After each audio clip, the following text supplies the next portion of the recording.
It's time for another special episode of the VARguments. Last weekend was pretty quiet, but this one was pretty packed. In fact, we could do about 2, 3, or 4 videos from all the incidents that happened over the weekend. But 3 incidents particularly stood out, especially 2 from the big game between Liverpool and Manchester City. And first off, Jeremy Doku was brought down by Matchday in the box, and VAR reviewed this and deemed it sufficient enough for a penalty. Victor, what are your thoughts on this decision? Do you agree or not? I'm really on the fence about this one. So on one hand, there's clearly very little contact there, and also clearly no intention from Mamardashvili to make it. He's pulling his foot away, but the replays that Chris Kavanagh saw on the VAR monitor, on the pitch side monitor, they looked more like a picture slideshow than a video. They were very staggered, so it was kind of hard to actually make sense of what was happening. On the other hand, we have had plenty of slight touches in the boxes this season in various games, whether touches of the ball or contact between players.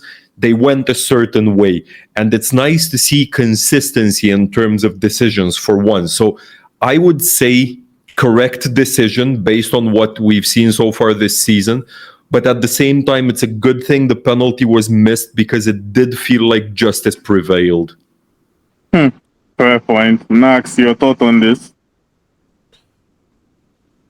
I mean, on the paper, it's 100% penalty, but looking at the way Doku lifts his leg, he was trying to find this contact, but at the end of the day, it's probably still a penalty for me.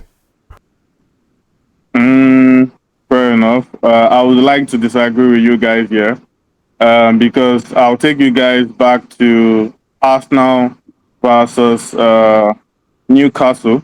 Was in Newcastle where Pope against Gyökeres, right? Now, Yeah.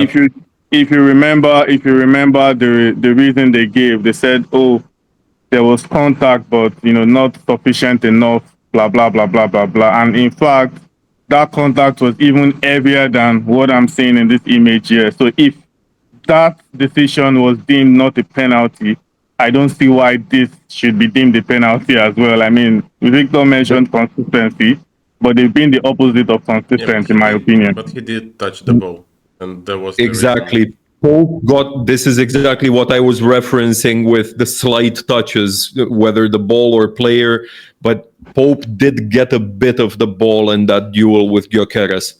He got the ball after he did it to Gyökeres, but I don't know. I just don't see this being a penalty. I feel like, just like Mark said, Doku was playing for it. You can see his leg movement. He was literally expecting contact, and he played right into his hands. But yeah, that's my thought anyways. And moving on to probably the most controversial decision of the weekend. Liverpool saw a goal ruled out. What would have been an equalizing goal, actually, for context. It could have changed, the way the game would have ended, maybe, because Van Dijk scored an equalizing header, and VAR apparently said Robertson was in an offside position, interfering with Donnarumma's line of sight. Victor, do you agree or not? Yeah, this was utter nonsense. Robertson, first and foremost, was not in the line of sight of the goalie. He was off to his left. He even ducked before the ball was coming so as to avoid interfering, knowing he was in an offside position. Donnarumma clearly saw where the ball was going. He was already diving for it when it passed Robertson, as you can see in these pictures. It's a shame that there are quite a few of these refereeing mistakes, whether on the pitch or in the VAR room, that alter the game state. As you said, this would have been an equalizer, would have changed possibly how the game would have gone. Of course, when you're losing 3-0, whether you're a coach, a player, or a fan, you shouldn't be blaming the refereeing decisions. But this was a clear and obvious error for me. No two ways about it. Yeah, Max, your opinion on this one? I mean, if I know the rules right, I wrote somewhere that if the player is in offside position and he's staying in the line of the ball, despite blocking the goalkeeper vision, it can still be an offside called. So I would say ref had the chance to call it an offside and cancel this goal, but obviously I wouldn't like to see this. Yeah, well, for me, this is like a ridiculous decision. I remember watching the game and I was trying to find the reason. In fact, I thought there was a handball in the build-up or something. When I saw the goal was being reviewed, I thought there was a handball, and I realized that they were checking it for interference. I saw Donnarumma's eyes right from the moment the header left Van Dijk. His eyes were locked in on the ball. Robertson ducked early enough. There was no interference, and it was a ridiculous decision. If you go to last season, Manchester City against Wolves, there was even something more blatant than this, and it was allowed to stand. So this was just a ridiculous decision, anyways, in my opinion. But yeah, and just on a final note, Newcastle v Brentford.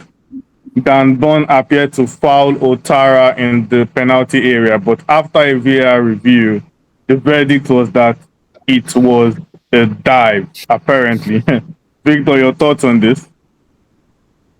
No, I'm a Liverpool fan, okay? But this was the decision this weekend that pissed me off the most.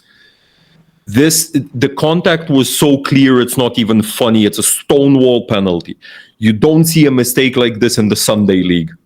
And what the hell was going on in the VAR room? Were they all out for a chip shop run or what? This was daylight robbery.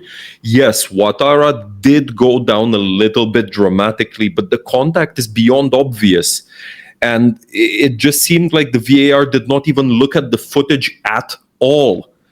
This was one of those instances where VAR should be proving its worth, making good on an absolutely glaring mistake from the on-pitch referee, and show that VAR can be used as it was meant to be used. But they just decided to give us all more talking points and an opportunity to crap on their work, if you can call it that. Wow, those are some pretty strong opinions. Max, your thoughts on this? I wouldn't say that I can add anything else, despite just saying, yeah, the contact was just obvious. The only reason they could not call that if they're not watching the VAR at all, for me at least. So I don't know what to call it here anymore.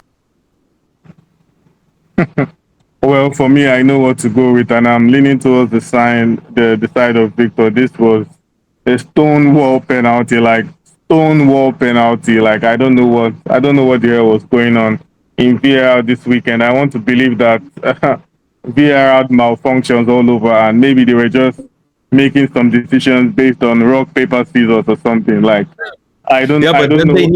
Then they need to come out and say, okay, we had some technical difficulties, if that's the case, because this genuinely looks like everybody just buggered off and nobody was actually manning the VAR room. Yeah, this looks actually terrible to me, honestly. But yeah, that's the Premier League, and sadly, it doesn't look like it's going to stop anytime soon. We are still around 11. There's still a lot of games to play, and there will still be more controversial decisions and more argument videos for us to discuss. And on that note, to our viewers out there, do you think the penalty for Doku was deserved? Do you think Robertson was in an offside position? And was VAR absolutely wrong, to ignore Dan Burn's challenge on Otara? Give us your thoughts in the comment section below, and we'll be waiting to hear from you.